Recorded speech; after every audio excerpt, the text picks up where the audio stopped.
Hello, I'm Mike Sandone from North America Overland, and today I'd like to talk about my 1986 Land Rover 110. So before we even disassembled the Land Rover for restoration, I had a checklist of everything I wanted it to be able to do, and that includes serve as a daily driver, be able to go off-road, and be able to drive cross-country.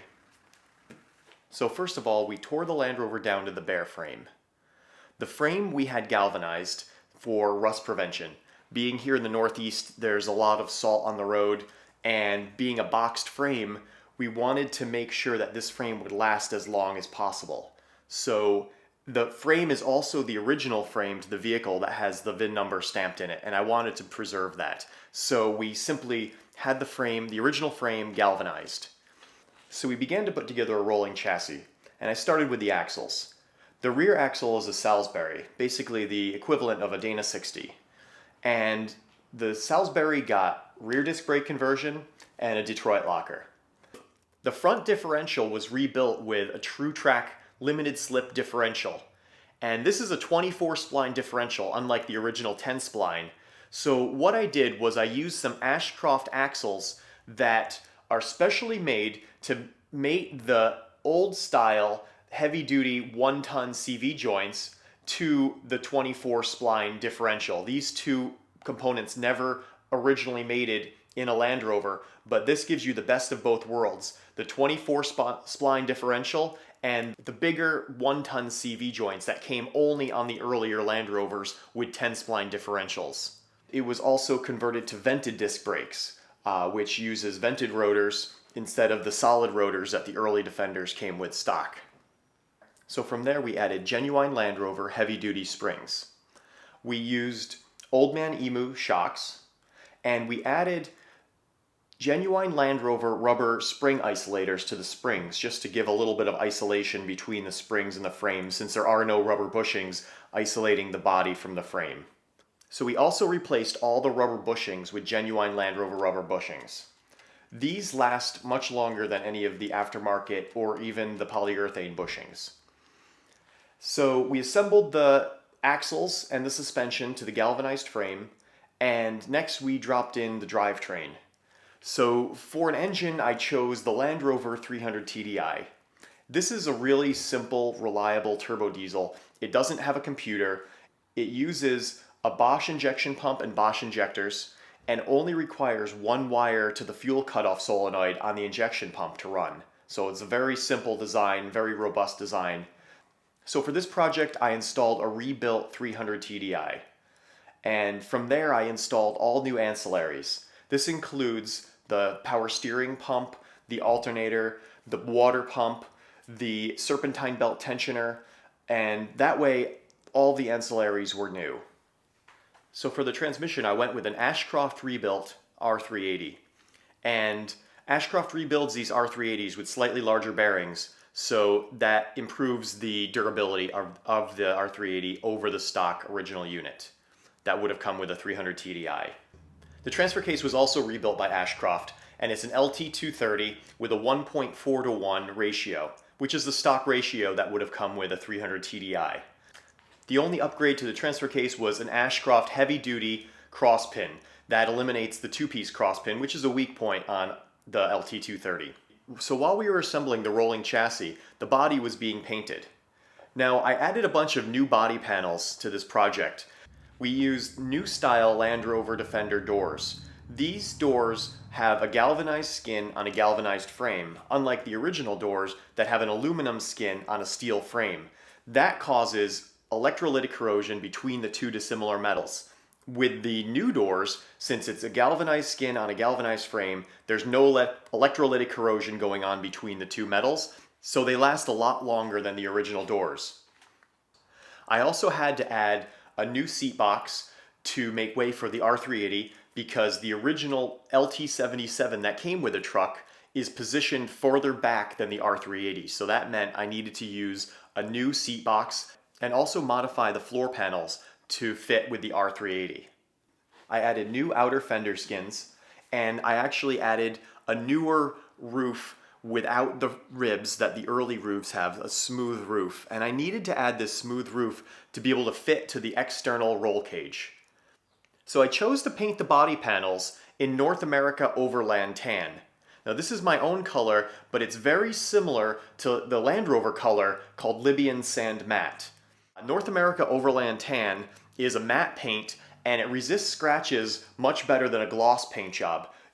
So when we take these trucks through the New England woods, it's inevitable you're going to get scratches in the paint. And the matte paint resists scratches much better than the gloss paint jobs do. And even when it does get scratched, it doesn't show the scratches like a gloss paint job. It's also a very easy paint job to maintain. Since it is a matte paint job, you never have to wax it. You basically only have to power wash it every once in a while. Also, when we repaint these vehicles, everything is painted inside and out. So first of all, it looks like a factory paint job when you look inside the door jambs, when you look under the mats, everything is painted the outside color. We even go above and beyond what Land Rover did because every single capping is removed and painted inside and out, unlike from the factory where only the outside was painted. And again, we do this for rust preventative measures. So since the entire body was disassembled to paint both sides of every panel, when we reinstall these pieces, we use genuine Land Rover rivets and we leave the rivets bare. And that's what makes these Land Rovers so unique, is the aluminum bodies with the riveted together construction. So we wanted to leave those rivets bare to show them off. I also used genuine Land Rover rust resistant door hinges. And the main advantage of these door hinges is that they're sealed and they don't bleed rust down the side of the vehicle like the older hinges used to do. So when we had the frame galvanized, we also had any other steel parts galvanized as well. So that means the inner fenders, the shock turrets, the fender brackets, all of the under seat boxes, any of the bracketry for the rear tub, we had this all galvanized so that rust would not be an issue. It also helps to prevent galvanic corrosion where the steel part touches the aluminum parts. So when the parts are galvanized, you will not have electrolytic corrosion between the two metals. I also used galvanized bolts on the outside of the vehicle. So any bolts that are exposed to the weather, the bolts on the back that are fastening the rear body, the door hinge bolts, the bumper bolts, these are all galvanized for rust prevention. So once the body was assembled, we began to add some of the off-road and expedition type parts. So I installed a winch bumper with a Super Winch Husky 10,000 pound winch. And I installed this winch for a couple reasons. First of all, it's a worm drive winch, which is a really strong design. And second, this is the winch that was used in the Camel Trophy expeditions in the 80s and 90s. So it has a track record of being a very reliable, proven winch. I also added a brush guard to the front of the truck to, again, deflect branches and brush here in New England, driving down the tight trails. I went with a brush guard made by Brown Church, and again, this is the same brush guard used on the Camel Trophy expedition vehicles. So it's a proven design, and it also looks really good on the Defender.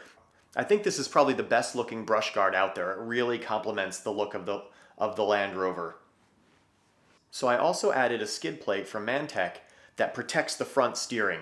So it's a aluminum plate that covers the steering box drop arm and the front tie rod, which are both very vulnerable to rock damage off-road. So for wheels and tires, I had 5 genuine Land Rover Wolf wheels painted in North America Overland Tan, and we installed 235/85/16 Goodyear DuraTrack tires. So this tire size is the stock tire size that comes on modern Defender. So I didn't go up in height. I left it at the stock tire size, but went with a little bit more aggressive tire. The Goodyear DuraTrack is a cross between an all-terrain and a mud-terrain, and it has really good siping in it, which is really important here in the Northeast where we have a lot of ice and snow and rain. The trade-off though is the tires only have a 2-ply sidewall, which could be a weak spot. Only time will tell. I've always run Michelin XZL tires before on my Defender, but those tires don't have any siping and have pretty poor ice and snow performance, although they do have a steel belted sidewall. They probably won't hold up as well as the XZLs, but I think the trade-off in the snow and ice performance will be more than worth it. So to protect the side of the Land Rover, I added rock sliders. These have the tubular bar that sticks out a few inches to help push off of trees and keep obstacles away from the doors and the body. So the biggest thing we did to the body was to add an external roll cage. This roll cage is made by Safety Devices, and it ties down to the frame in 6 points. This is very similar to the same cage that came stock on the 1993 Defenders that were imported to the US. So this roll cage will protect the Land Rover in a rollover, off-road, if it flops onto its side, if it goes all the way over. It also adds a little bit more protection to the body so that when you're driving through tight woods and brush, it helps keep those branches away from the aluminum body panels, and it acts almost as a Nerf bar for the roof so you can push off of downed trees and not do any damage to the roof or gutters or side panels. The roll cage also doubles as a roof rack in a way. I could throw a canoe up there, I could mount a rooftop tent to it, I could add a roof basket like the NAS 110s had, and it's supported by the roll cage and it doesn't rely on the roof gutter to support the weight. Again, you want to be pretty careful about adding too much weight to the top of the vehicle because you don't want to change its center of gravity too much, but it's a much better way of carrying gear than a gutter-mounted roof rack. I also added a raised air intake so that if I'm following another vehicle on a dusty road, the engine will take in cleaner air. It also is a sealed snorkel all the way back to the air intake so that if the vehicle does dip into some deep water, the air intake will be at a safe distance above the water and it won't ingest any water. I also added some rear bumperettes to the vehicle to not only protect the back of the vehicle, but actually they wrap around and protect the quarter panels as well. So if I'm driving in a rocky stream bed or in off-camber terrain and I come down and hit an obstacle, it'll hit the bottom of the bumperette and not crumple the quarter panel. This is a really important modification for a long wheelbase vehicle like the 110.